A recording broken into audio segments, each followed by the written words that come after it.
Hello friends, आप सभी का स्वागत है आपके अपने YouTube channel Arihant education hub पर। तो आज की वीडियो में हम previous year railway group D में आए हुए कुछ मैथमेटिक्स क्वेश्चन को सोल्व करेंगे और साथ ही साथ उन क्वेश्चनों के आसपास के जो भी टॉपिक्स होंगे उसको हम कवर करेंगे इस वीडियो में। तो अभी तक जो फ्रेंड्स इस चैनल पे नए हैं वो प्लीज़ इस चैनल को सब्सक्राइब करें, साथ ही साथ वीडियो को लाइक करें और अपने फ्रेंड्स के साथ इस वीडियो को शेयर करें और बेल आइकन को प्रेस कर लें ताकि इस चैनल पे जो भी वीडियो अपलोड हो उसका नोटिफिकेशन आपको मिलता रहे। तो अब हम अपनी वीडियो को स्टार्ट करते हैं। देखो फर्स्ट क्वेश्चन, एक शर्ट का अंकित मूल्य 1600 रुपये था। ठीक है, एक शर्ट का अंकित मूल्य यानी MRP 1600 रुपये था। दिवाली उत्सव ऑफर में इस पर 10% की छूट दी जाती है, तो शर्ट का विक्रय मूल्य ज्ञात करो। ठीक है, तो आप कभी सेल करते हो, ठीक है ना, जाते हो, ठीक है, कोई भी सेल लगी होती है तो उसमें क्या है कि इस तरह के ऑफर्स मिलते हैं। ठीक है ना भाई, आपको कोई भी वस्तु पे क्या है कि अंकित मूल्य दे दिया जाता है कि MRP इसकी ये है और क्या है कि इस ऑफर में आपको 10% की छूट है, 25% की छूट है। ठीक है, तो ऐसे ही इस क्वेश्चन को यानी दैनिक लाइफ में इस टाइप के क्वेश्चन अगर हमें देखने को मिलते हैं और हमें इसको कैसे सोल्व करेंगे, तो आपको ये बात ध्यान में रखनी है कि हमेशा जब भी छूट की बात करेगा कोई यानी डिस्काउंट की, अगर कोई डिस्काउंट की बात करता है, छूट की बात करता है, तो वो हमेशा अंकित मूल्य यानी MRP पे हम देखते हैं। ठीक है ना, डिस्काउंट हमेशा MRP पे ही दी जाती है और जब हम MRP पे डिस्काउंट देते हैं तो हम वस्तु को सेल करते हैं यानी वस्तु को बेचते हैं, तो यानी इस केस में उसका वो विक्रय मूल्य होता है। ठीक है, तो इसमें देखो यानी MP आपकी मार्केट प्राइस इनटू जो डिस्काउंट होगा वो हमेशा MRP पे देते हैं ना, तो डिस्काउंट कितना 10% का, तो 100 - 10 परसेंटेज यानी प्रतिशतता यानी 1/100, तो यानी बटे 100, और ऐसा करते हैं तो हमें क्या मिलती है, सेलिंग प्राइस यानी विक्रय मूल्य। ठीक है, तो अब इसमें देखो कितना MRP कितना आपका 1600 रुपये, तो 1600 रुपये इंटू यानी डिस्काउंट कितना 10% की छूट यानी 90 पे बेच रहे हो तो 90/100, 00 से 00 कैंसिल आउट और 16 निमा 144, तो इसका सही आंसर कितना हो जाएगा 1440 रुपये। ठीक है, नेक्स्ट क्वेश्चन देखो कि ऊपर की ओर ऊर्ध्वाधर रूप से फेंकी गई एक गेंद वापस जमीन पर 12.5 सेकंड के बाद आती है, तो उसे फेंकने का वेग ज्ञात कीजिए। यानी ये गति से रिलेटेड क्वेश्चन आ गया। ठीक है, तो सबसे पहले आपको क्या है कि गति से रिलेटेड कुछ कंडीशंस पता होनी चाहिए और इक्वेशंस पता होनी चाहिए कि गति की समीकरण क्या है और कौन से केस में कौन सी समीकरण लगती है। ठीक है ना, तो सबसे पहले क्या है कि गति की जो कंडीशंस होती है, केस होते हैं, वो 3 टाइप के केस होते हैं। ठीक है, फर्स्ट केस होता है कि जब कोई वस्तु गति लीनियर मोशन यानी एक रेखा में कोई गति करती है। फर्स्ट केस आपका होता है कि कोई भी वस्तु जब एक सीधी रेखा में गति करती है, लीनियर मोशन। ठीक है, सेकंड केस होता है कि जब कोई वस्तु, ठीक है, ऊपर से नीचे की ओर गति करती है। ठीक है, और थर्ड केस होता है कि जब कोई वस्तु नीचे से ऊपर की ओर गति करती है। ठीक है, तो ये 3 केस होते हैं। तो देखो इस केस में आपका लीनियर मोशन में एक्सीलरेशन एक काम करता है। ठीक है, जब वस्तु ऊपर से नीचे की ओर आती है तो इस केस में क्या है कि आपका स्वतंत्र रूप से ग्रेविटी यानी गुरुत्वीय त्वरण काम करता है, और जब वस्तु नीचे से ऊपर की ओर फेंकी जाती है, ऊपर की ओर गति करती है, तो इस केस में क्या है कि ग्रेविटी के विरुद्ध काम करना पड़ता है, तो इस केस में हमारी ग्रेविटी नेगेटिव होती है। ठीक है, तो ये 3 केस होते हैं। ठीक है, और 3 इक्वेशन होती है गति की, ठीक है। वो 3 इक्वेशन कौन कौन सी है देख लो, ताकि जरूर नहीं है कि जैसे इस टाइप पे का क्वेश्चन नहीं आया तो वैसे आपको यानी जो इक्वेशन है तीनों में से किसी भी इक्वेशन पे आपको क्वेश्चन देखने को मिल सकता है, ठीक है, किसी भी कॉम्पिटिटिव एग्जाम में। तो देखो गति की फर्स्ट नियम यानी फर्स्ट इक्वेशन वो ये है कि v बराबर u plus at। Second equation होती है s बराबर ut plus 1/2 a t square. और थर्ड इक्वेशन होती है v स्क्वेयर बराबर u स्क्वेयर प्लस 2as। तो देखो इसमें जो आपका v होता है वो होता है फाइनल वेलोसिटी, u आपका इनिशियल वेलोसिटी यानी v अंतिम वेग, u प्रारंभिक वेग, a आपका एक्सीलरेशन यानी त्वरण, t यानी टाइम, s आपकी होती है डिस्टेंस, ठीक है। इसी तरह ut half a t square v square बराबर u स्क्वायर प्लस 2s। तो देखो अब इस क्वेश्चन में हमें कौन सी इक्वेशन लगानी है और इसका सही आंसर क्या होगा। देखो क्वेश्चन को एक बार फिर रिपीट करो कि ऊपर की ओर ऊर्ध्वाधर रूप से फेंकी गई है एक गेंद, यानी कंडीशन आपकी जो मैंने आपको 3 कंडीशन बताई थी ना, यानी आपके 3 जो केस बताए थे मैंने, तो इसमें से जो लास्ट का थर्ड केस में ये बताया था कि वस्तु जब नीचे से ऊपर की ओर गति करती है, तो यही क्वेश्चन में दिया हुआ है, ठीक है। वापस जमीन पर यानी जब वस्तु ऊपर जाती है तो यहाँ v कितना हो जाएगा 0। यहाँ हमने कोई यानी प्रारंभिक वेग कोई वेग से फेंकी होगी हमने कोई इस गेंद को, और जब वो ऊपर गया, ठीक है, तो ऊपर जाने के बाद में यहाँ वस्तु रुकी और फिर नीचे आई, तो इसका मतलब यहाँ जो फाइनल वेलोसिटी है वो 0 हो गई। अब यहाँ से वापस वस्तु यानी गेंद नीचे आई, तो इस दौरान जो टोटल टाइम लगा यानी आने जाने में यानी जाने में और आने में जो टोटल टाइम लगा वो टाइम कितना लगा, टोटल टाइम जो लगा वो हमारा लगा 12.5 सेकेंड। अब हमें पता है कि जब कोई वस्तु नीचे से ऊपर जाती है और ऊपर से नीचे आती है तो इस दोनों केस में जो टाइम होता है वो इक्वल लगता है, यानी जितना टाइम वस्तु को नीचे से ऊपर जाने में लगेगा उतना ही टाइम वस्तु को ऊपर से नीचे आने में लगेगा। तो किसी एक केस में टाइम कितना लगा यानी हाफ हो जाएगा, तो हाफ करोगे तो कितना हो जाएगा 6.25 यानी 12.5 है ना, तो 2 से डिवाइड कर दो तो कितना आ जाएगा 6.25 सेकेंड। अब आपको निकालना क्या है कि फेंकने का वेग यानी आपको u का मान निकालना है, u का मान निकालना है, t आपको दिया हुआ है, v आपको पता है, तो इक्वेशन कौन सी लगेगी फर्स्ट इक्वेशन, यानी v बराबर u प्लस at।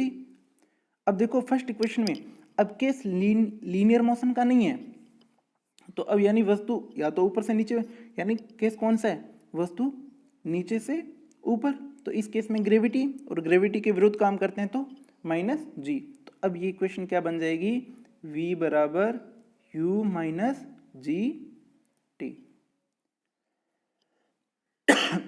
सॉरी।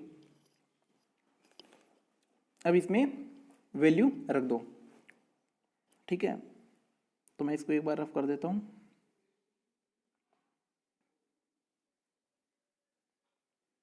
तो यानी अब इसमें हम वैल्यू रख देते हैं।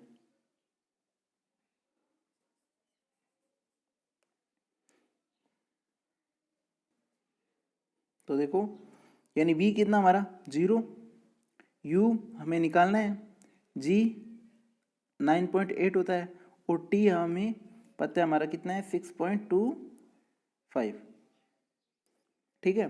जब u इधर लाएंगे तो ये भी माइनस का, ठीक है, और माइनस के 9.8 को जब 6.25 से मल्टीप्लाई करेंगे तो आंसर कितना आ जाएगा 61। क्यों? क्योंकि हमें क्या है कि अप्रोक्सीमेट मान के इस क्वेश्चन को सोल्व कर लेते हैं। अप्रोक्सीमेट मान के जब इस क्वेश्चन को सोल्व करेंगे तो यानी इसको हम 10 मान लेते हैं एक बार, ठीक है ना, 10 मानते हैं तो 10 यानी 10 सिक्का 60, ठीक है, और 2.5 है ना, तो इस केस में हम अप्रोक्सीमेट मानेंगे तो यानी 60 के आसपास अराउंडिंग है ना भाई। अगर यहाँ से हम थोड़ा इसमें कुछ जोड़ रहे हैं तो ये तो माइनस कर रहे हैं ना भाई। अगर हमने इसमें कुछ जोड़ा, इसको 10 बनाया और इसको हमने 6 रहने दिया, तो इसका मतलब इसमें से कुछ कम कर दिया, तो दोनों एक तरह के बराबर हो गए ना। तो 60 यानी कहने का मतलब 60 के अप्रोक्सीमेट इसका आंसर आएगा, तो यानी 61 इसका सही आंसर हो जाएगा मीटर पर सेकेंड, और माइनस से माइनस कैंसिल आउट। ठीक है, इस वीडियो को अपने फ्रेंड्स के साथ शेयर करें। ठीक है, और अभी तक जिन्होंने लाइक नहीं किया वो इस वीडियो को लाइक करें। देखो नेक्स्ट क्वेश्चन देखो, यदि प्लस माइनस बन जाता है और गुणा भाग बन जाता है, ठीक है, तो इस इक्वेशन का मान क्या होगा। तो देखो 175 प्लस माइनस बन जाता है यानी माइनस 160, गुणा भाग बन जाता है 50, फिर गुणा भाग बन जाता है यानी 10। 175 में से 160 के कितने बचे, 15 डिवाइडेड बाय 50 इंटू, मैंने आपको फ्रैक्शन में बताया था, और अगर जिन्होंने फ्रैक्शन की वीडियो नहीं देखी वो वीडियोस देख लें। देखो तो मैंने आपको ये बताया था कि जो फ्रैक्शन होता है, ठीक है ना, जब भाग में होते हैं तो हम उसको जब क्या है कि मल्टीप्लाई में लिखते हैं तो क्या है कि संख्याएं चेंज हो जाती है, यानी p बटे क्यू, क्यू बटे पी बन जाता है। ठीक है, तो इस केस में ये 10/1 क्या बन जाएगा, 1/10। तो 5 तिया 15 यानी 3/100। तो इस केस में अब नीचे जितनी जीरो है ऊपर क्या है कि उतने डिजिट छोड़कर पॉइंट लगा देते हैं, तो कितना आ जाएगा 0.03 इसका सही आंसर हो जाएगा। तो 0.3 इसका सही आंसर, सॉरी 0.03, ठीक है, तो इसका सही आंसर हो जाएगा 0.03।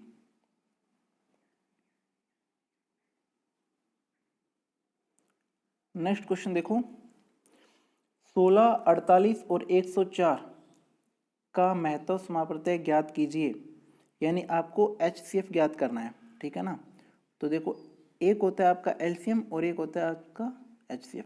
तो एलसीएम क्या होता है कि यानी जो नंबर्स दिए होते हैं उन नंबर्स का मैक्सिमम गुणनखंड, ठीक है ना, क्या कि उन संख्याओं में उससे भाग चला जाए। और HCF होता है कि उन संख्याओं का एक कॉमन फैक्टर जिससे हम उस संख्याओं को डिवाइड कर सकें। ठीक है, तो ये होता है। तो हमें निकालना है HCF, तो HCF निकालना है तो 16 का गुणनखंड लिख दो पहले, यानी 2 दूना 4, 4 दूनी 8, 8 दूनी 16। इसी तरह 48 यानी 2 दूना 4, 4 दूनी 8, 8 दूनी 16 और 16 तिया 48। इसी तरह 104 का यानी 2 दूना 4, 4 दूनी 8 और 13 8 104। तो अब इसमें देखते हैं कि हमारा जो कॉमन फैक्टर है वो क्या है। तो कॉमन फैक्टर इसमें क्या आ रहा है, यानी 2, 2 और 2। इसके अलावा और कोई कॉमन फैक्टर, कोई कॉमन नहीं है ना, तो ये कॉमन है। तो यानी 2 इंटू 2 इंटू 2 कॉमन आ गया, यानी 2 की पावर 3। तो कितना हो गया, 2 दूना 4, 4 दूनी 8। तो इसका HCF कितना हो गया, 8। ठीक है, तो फ्रेंड्स इस वीडियो को शेयर करते रहिए अपने फ्रेंड्स के साथ, लाइक करते रहिए ताकि मोटिवेशन मिलता रहे और आपको इसी तरह इस चैनल पे क्या कि अच्छी अच्छी वीडियोस मिलती रहे और आप अपनी स्टडी को कंटिन्यू रख सकें। ठीक है, नेक्स्ट क्वेश्चन देखो, बोर्ड मास का, यानी ये बोर्ड मास, यानी एक सरलीकरण है, आपको सरलीकरण करना है बोर्ड मास रूल। जब भी आपको इस टाइप का क्वेश्चन देखने को मिले सरलीकरण का, ठीक है ना, सिंप्लीफिकेशन का क्वेश्चन हो, तो उसको हम बोर्ड मास रूल से सोल्व करते हैं। और बोर्ड मास रूल का क्या होता है, यानी बी का ब्रैकेट सोल्व करेंगे, फिर ऑफ, फिर डिवीजन को, भाग को, फिर मल्टीप्लाई को, फिर एडिंग को यानी ऐड यानी जोड़ को, और फिर सब्ट्रैक्ट को। ठीक है, तो इस तरह से हम हल करते हैं। तो देख लो, सबसे पहले ये जो मिश्रित भिन्न दे रखी है इसको हम साधारण भिन्न बना लेते हैं। तो 3 दूना 6 1 7/3, ठीक है। अब माइनस, अब ब्रैकेट में जो है उसको हल कर देते हैं। तो 2 माइनस 3 कितना बच गया? -1, और 5 में से -1 गया यानी 4।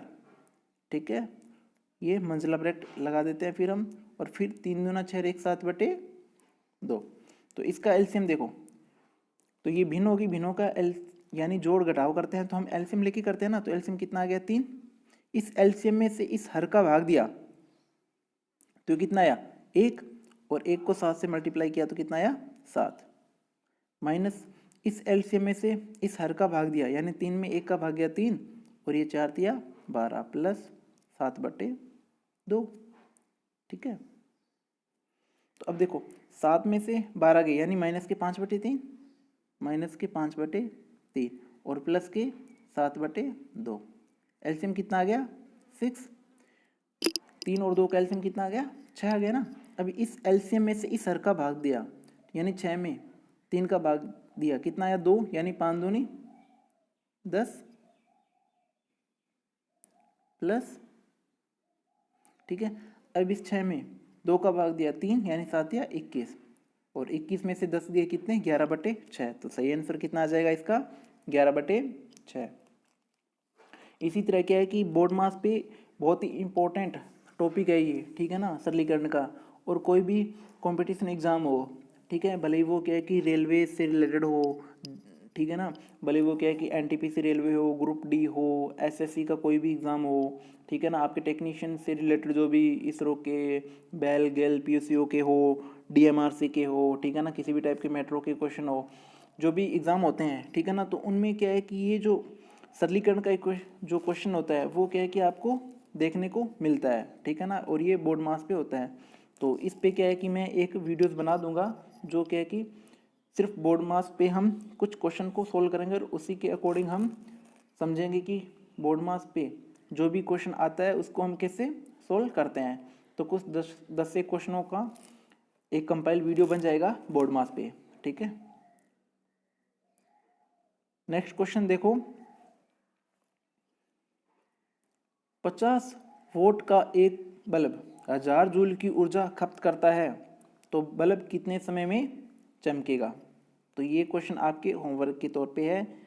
इस क्वेश्चन को आप क्या है कि अच्छे से इस क्वेश्चन को पढ़ो, समझो, और इस क्वेश्चन को सोल्व करो, और इसका आंसर कमेंट बॉक्स में नीचे कमेंट करके दो, ठीक है। सभी कमेंट करेंगे कि इसका सही आंसर क्या होगा, ठीक है। अपन नेक्स्ट क्वेश्चन करते हैं। यदि समीकरणों 14x + 8y + 5 = 0 और 21x - ky - 7 = 0 का कोई हल नहीं है, तब k का मान ज्ञात करो। जब कोई हल नहीं होता, दो समीकरण दी होती है, तो उस केस में क्या है कि प्रवणता है, यानी ये बराबर होती है, ठीक है। प्रवणता यानी m1 यानी m यानी ढाल, ठीक है। तो ढाल यानी इसको हम बोलते हैं कि -x का गुणांक अपॉन में y का गुणांक, दोनों ही केस में ये हो जाएगा, यानी x1 y1 x2 और y2, ठीक है। तो इस केस में देख लो कि x1 कितना है, यानी -14 का गुणांक अपॉन में यानी y का गुणांक यानी 8, बराबर में -x का गुणांक यानी -21 बटे माइनस यानी y का गुणांक, और y का गुणांक यानी कितना आ जाएगा? -k। ये माइनस से माइनस कैंसिल आउट हो जाएगा, ठीक है। ये 7 दूनी 14 और ये 7 या 21 और 2 चौके 8, तो k की वैल्यू कितनी आ जाएगी? -12, ठीक है। यानी 4 या 12, और k की वैल्यू कितनी आ जाएगी? -12।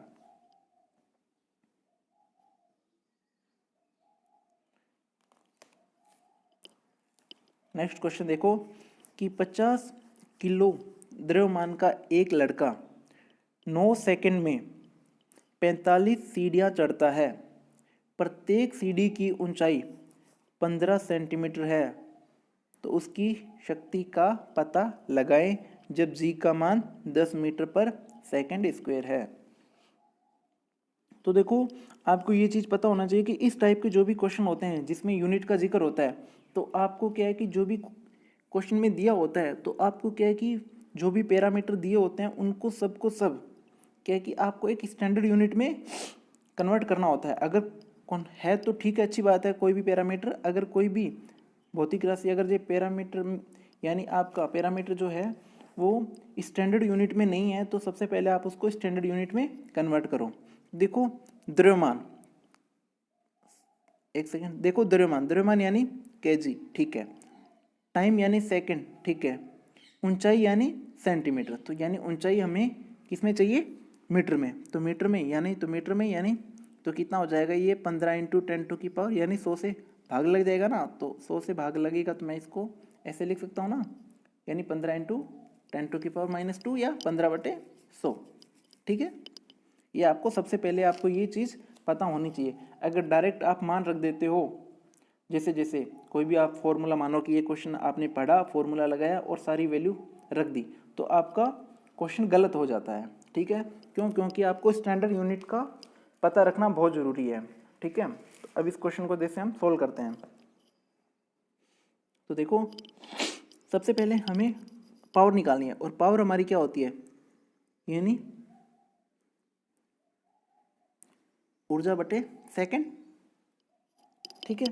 ऊर्जा क्या होती है, देखो यानी एनर्जी, ऊर्जा हमारी दो टाइप की होती है, एक होती है हमारी पोटेंशियल और एक होती है हमारी काइनेटिक, यानी स्थितिज ऊर्जा और गतिज ऊर्जा, ठीक है। तो अभी ये कोई गति में नहीं है, ठीक है ना, कोई लड़का है, ठीक है, तो यानी उस केस में यानी आपको स्थितिज ऊर्जा फाइंड आउट करनी है, ठीक है।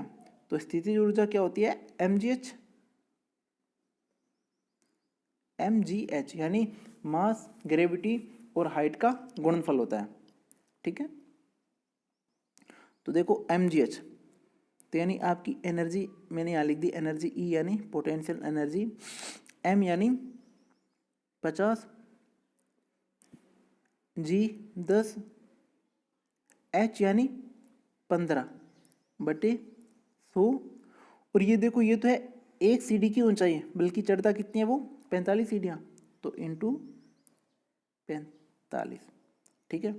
अब देखो, अब आपको निकालना है क्या है, पावर, और पावर क्या होती है, यानी ऊर्जा बटे सेकंड, यानी ऊर्जा बटे समय है, और समय कितना है आपका 9 सेकंड, ठीक है। तो अब मैं इसको मैं बोल देता हूँ कि अब ये मेरी पावर है, ठीक है। तो अब ये मेरी पावर है, ठीक है। तो पावर बराबर में यानी ऊर्जा बट्टे समय, और समय यानी 9, तो अब ये 00 से 00 कैंसिल आउट हो गई, ठीक है, और 9 पंजा 45, 15 5 75, और 75 को 5 से मल्टीप्लाई किया तो कितना आ गया 375 वोट, ठीक है। आपकी नॉलेज के लिए मैं काइनेटिक एनर्जी का भी फॉर्मूला बता देता हूँ कि काइनेटिक एनर्जी होती है ½ mv², ठीक है। क्वेश्चन कभी इस पे भी आ जाता है कि क्वेश्चन दे दिया कि मान लो कि मास दे दिया किसी का, वेलोसिटी दे दी, और आपको सीधा सीधा काइनेटिक एनर्जी पूछ लेता है, ठीक है। अगला क्वेश्चन देखो, स्थिर पानी में एक नाव की गति 20 किलोमीटर प्रति घंटा है। यदि नाव धारा के प्रतिकूल 20 किलोमीटर की दूरी 4 घंटे में तय करती है, तब धारा की गति ज्ञात कीजिए। तो देखो इस केस में क्या है कि जो स्थिर पानी में हमारी नाव की गति होती है उसको हम मान लेते हैं a, ठीक है, यानी नाव और धारा का ये चैप्टर है, ठीक है ना। इससे भी कभी कभी क्वेश्चन आ जाता है, और बिल्कुल सिंपल सा चैप्टर है ये, ठीक है। आपको सिर्फ 2-4 बातों का ध्यान रखना होता है इसमें, ठीक है ना। जैसे मैं आपको बताता हूँ कि आप सबसे पहले ये बात को ध्यान रखो कि नाव की चाल आपको पता, नाव की चाल यानी चाल, ठीक है, नाव की चाल, मान लो कि ये आपकी 1 किलोमीटर पर आवर्स है स्थिर जल में, स्थिर जल में, स्थिर वाटर, ठीक है, स्थिर जल में, ठीक है। और धारा की चाल मान लो कि आपकी 20 किलोमीटर पर आवर्स है, ठीक है।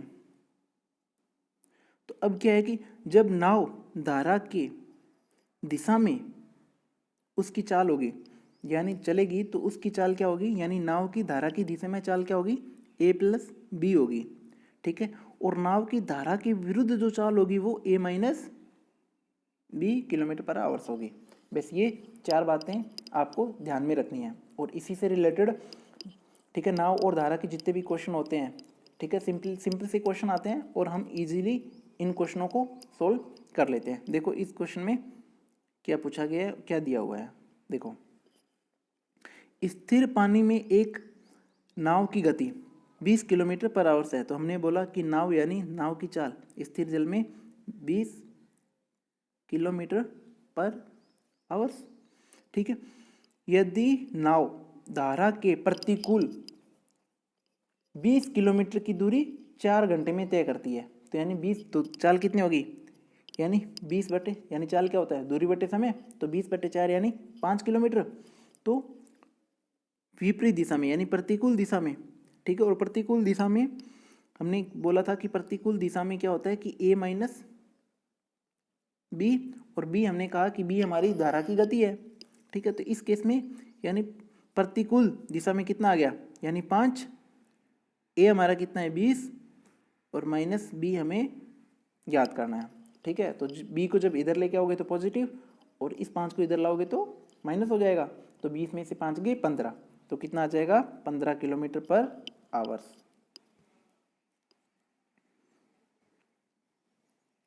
ठीक है। नेक्स्ट क्वेश्चन देखो, 18 वर्ष पहले, यानी आयु से संबंधित भी आपको हर एक कंपटीशन एग्जाम में क्या है कि यहाँ से एक क्वेश्चन मिलता ही है, ठीक है ना। तो देखो ये भी इजी से क्वेश्चन होते हैं, इसको देखो हम कैसे सोल्व करेंगे। इन क्वेश्चनों में क्या होता है कि जैसे जैसे क्वेश्चन की लैंग्वेज होती है वैसे वैसे क्वेश्चनों को सोल्व करते रहो, ठीक है। तो 18 वर्ष पहले साइरस की आयु निखिल की 2/5 गुना थी। उनकी वर्तमान आयु का योग 92 वर्ष है। तो निखिल की वर्तमान आयु ज्ञात करो। तो उसने कहा कि 18 वर्ष पहले साइरस की आयु, तो मान लो कि साइरस की आयु x थी, ठीक है। तो 18 वर्ष पहले यानी x माइनस 18, ठीक है। और निखिल की मान लो कि आप y है ना, तो इसकी क्या हो जाएगी, यानी y माइनस 18 वर्ष पहले, तो ये हो जाएगी। और कितने गुनी है, 2.5, ठीक है। तो कितना आ जाएगा ये x माइनस 18 2.5y, ठीक है। इसको मल्टीप्लाई करोगे तो 18 5 90, 0 9, 18 दूना 36 और 9 यानी 45। तो कितना आ जाएगा x माइनस 2.5y, यानी ये पॉजिटिव है ना, इधर आएगा तो नेगेटिव हो जाएगा। और ये माइनस के 45 में से जब प्लस के जाएंगे तो कितने बचेंगे, माइनस के 27, ठीक है। अगली क्वेश्चन, एक क्वेश्चन दे रखी है कि इनकी वर्तमान आयु का योग 92 वर्ष है, यानी x प्लस वाई कितना है 92, ठीक है। तो अब इक्वेशन फर्स्ट में से इक्वेशन सेकंड आप घटा दोगे, तो साइन चेंज हो जाएगा, ये माइनस का और ये भी माइनस, ये आपस में कैंसिल आउट हो गए माइनस प्लस, तो माइनस माइनस के कितने हो गए 3.5y, ठीक है। तो मैं ऊपर थोड़ा रफ कर रहा हूँ, सॉरी।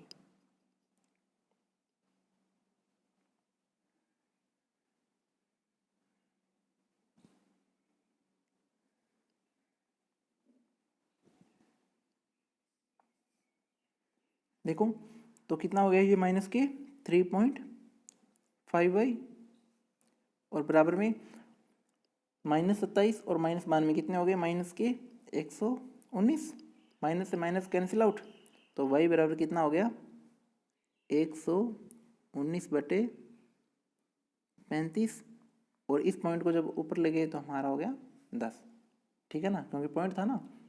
तो देखो 5 7 35, 5 दूनी 10, और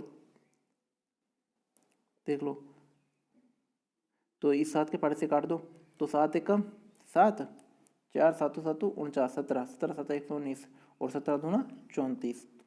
तो निखिल की आयु कितनी आ गई 34 वर्ष, ठीक है।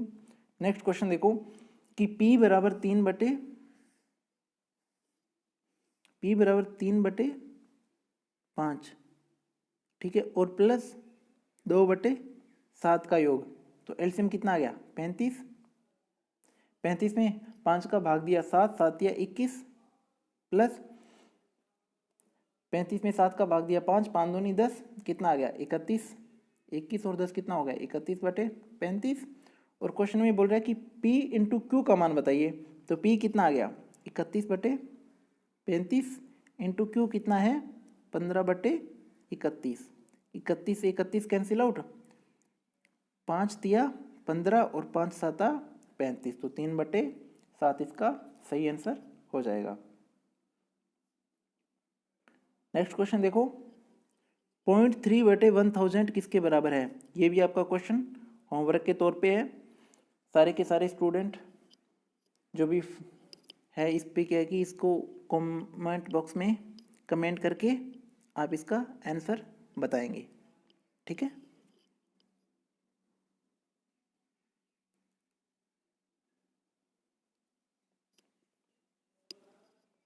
नेक्स्ट क्वेश्चन देखो कि tan थीटा बराबर 4/3 है, तो साइन थीटा और कोस थीटा का मान ज्ञात करो। तो आपको क्या है कि लाल बटे कक्का ध्यान में रखना है, लाल बटे कक्का। तो tan थीटा यानी लंब बटे आधार, तो लंब कितना है 4, आधार कितना है 3। तो आपको देखते ही पता चलना चाहिए कि जब लंब आधार इनमें से क्या कि ये 4 और 3 हो तो एक ट्रिपलेट बनता है 3 4 5 का कर्ण। और जिसको नहीं पता वो क्या कि कर्ण यहाँ से भी निकाल सकता है कि पाइथागोरस प्रमेय से, यानी पाइथागोरस प्रमेय से क्या होता है कि कर्ण स्क्वायर बराबर क्या होता है आधार स्क्वायर प्लस लंब स्क्वायर। तो यहाँ से भी कर्ण फाइंड आउट हो जाएगा, आधार दिया हुआ है लंब दिया हुआ है, तो आप यहाँ से कर्ण की वैल्यू याद कर सकते हो। अब क्वेश्चन में क्या पूछा है sine theta plus cos theta. Sine theta यानी लंब बटे कर्ण, तो लंब कितना 4/5, कोस थीटा यानी आधार बटे कर्ण, आधार कितना 3 कितना 5, एलसीएम कितना आ गया 5 और 4 3 7, तो 7/5 इसका सही आंसर हो जाएगा।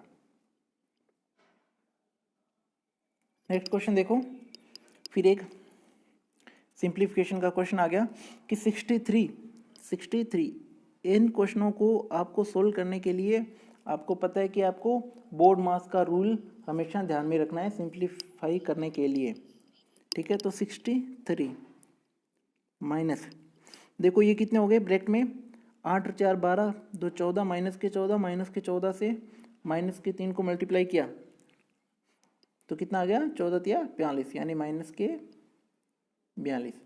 भैया तो बाहर माइनस से अंदर पॉजिटिव हो गया ना, माइनस माइनस प्लस और बाहर माइनस, तो माइनस के 42 डिवाइड में यहाँ देखो -2 -1 प्लस के 2 5 और 2 7, 7 या 21, और अब 42 में 21 का भाग दिया कितना आ गया 2, 63 में 2 गए 61, तो सही आंसर कितना आ जाएगा इसका 61। इजी क्वेश्चन होते हैं, थोड़े प्रैक्टिस करोगे तो क्वेश्चन सोल्व हो जाएंगे। नेक्स्ट क्वेश्चन देखो, आज का क्वेश्चन हमारा ये लास्ट क्वेश्चन है क्योंकि इस वीडियो में हमने 15 क्वेश्चन रखे हैं, ठीक है। तो ये क्वेश्चन क्या कह रहा है कि एक टंकी नल P द्वारा 32 मिनट में, नल Q द्वारा 36 मिनट में भरी जा सकती है। जब यह भरी हुई होती है यह नल एक नल R द्वारा 20 मिनट में खाली की जा सकती है। यदि तीनों नल एक साथ खुले हुए हैं तो आधी टंकी यानी कितने मिनट में भरी जाएगी। बहुत इंपॉर्टेंट क्वेश्चन है, अच्छा क्वेश्चन है। देखो ऐसे क्वेश्चनों को हम कैसे सोल्व करेंगे, तो देखो क्वेश्चन क्या बोल रहा है कि P जो नल है वो 32 मिनट में भर सकता है, Q जो है वो 36 मिनट में भर सकता है, और एक R जो नल है वो 20 मिनट में से खाली कर सकता है, ठीक है। तो क्या है कि अब आप इनका कंबाइंड एलसीएम ले लो, ठीक है, यानी कंबाइंड आप इसका एलसीएम लो। तो जब आप इसका एलसीएम लोगे, ठीक है, तो एलसीएम कितना आ जाएगा 1440 यूनिट, ठीक है, 1440 यूनिट आ जाएगा। अब 1440 में 32 को भाग करो, ठीक है ना, तो इस केस में कितना आ जाएगा आपका 45, यानी ये 45 जब 36 से भाग करोगे तो कितना आ जाएगा ये 40, और ये कितना आ जाएगा 72, यानी टोटल टंकी जी की जो कैपेसिटी है वो इतनी है 1440। ठीक है, इसमें से क्या है कि पर मिनट के हिसाब से, ठीक है ना, जो पी काम करेगा वो इतना करेगा, क्यू इतना, और आर -72। ठीक है, आप क्वेश्चन में ये पूछा है कि आधी टंकी भरने में, तो टोटल टंकी की कैपेसिटी कितनी है 1440, और आधी टंकी तो कितना हो जाएगा, हाफ कर दो तो कितना हो जाएगा 720। ठीक है, और तीनों टंकी की जो कैपेसिटी है वो आ जाएगी, तो इसकी है यानी 45 40 जोड़ दो कितना हो गया 85, और 85 में से 72 माइनस करेंगे तो कितना आ जाएगा 13। ठीक है, और जब 720 में से 13 का भाग दोगे तो सही आंसर कितना आ जाएगा 55 सही 5/13 मिनट, इसका करेक्ट आंसर हो जाएगा। तो आज की वीडियो में हम इतना ही रखते हैं। तो अभी तक जो फ्रेंड्स इस चैनल पे नए हैं वो इस चैनल को सब्सक्राइब कर रहे हैं, साथ ही साथ इस वीडियो को लाइक करें और अपने फ्रेंड्स के साथ शेयर करें। ठीक है, मिलते हैं नेक्स्ट वीडियो में। Thank you.